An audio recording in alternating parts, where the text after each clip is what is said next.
চলে আসছে পরের খবরে। আরাবুল ইসলামের গাড়িতে হামলার অভিযোগ, ঘটনাস্থলে উদ্ধার বোমা। গতকাল পোলেরহাটে আরাবুলের গাড়িতে হামলার অভিযোগ ওঠে, গাড়িতে বোমাও মারার অভিযোগ আরাবুল ইসলামের। আইএসএফ এর বিরুদ্ধে হামলার অভিযোগ আরাবুল ইসলামের।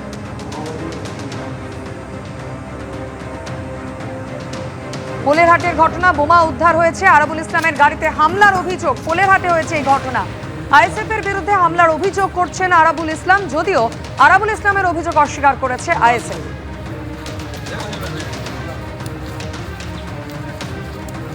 তাদের বলে আমি ছিলাম বা আমি পঞ্চায়েত সমিতির সভাপতি আছি, আমার বিরুদ্ধে তারা অনাস্থা এনেছে।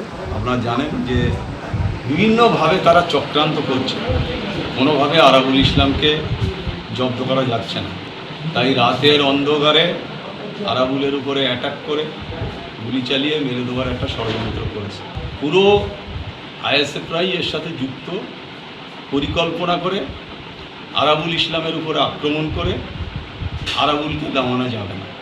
আরাবুলকে ভয় দেখিয়ে গুলি চালিয়ে মেরে দিয়ে মরে গেলে তো হয়ে গেল, কোনো ব্যাপার নেই।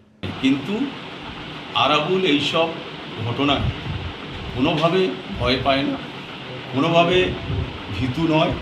আইএসএফের বিরুদ্ধে যে অভিযোগ আরাবুল ইসলাম দিচ্ছে সেটা সম্পূর্ণ ভিত্তিহীন অভিযোগ। আইএসএফ এই সমস্ত রাজনীতি করে না যে কাউকে অ্যাটাক করতে হবে বা কাউকে ক্ষতিগ্রস্ত করতে হবে। আইএসএফ এই মন মানসিকতায় বিশ্বাসী নয়।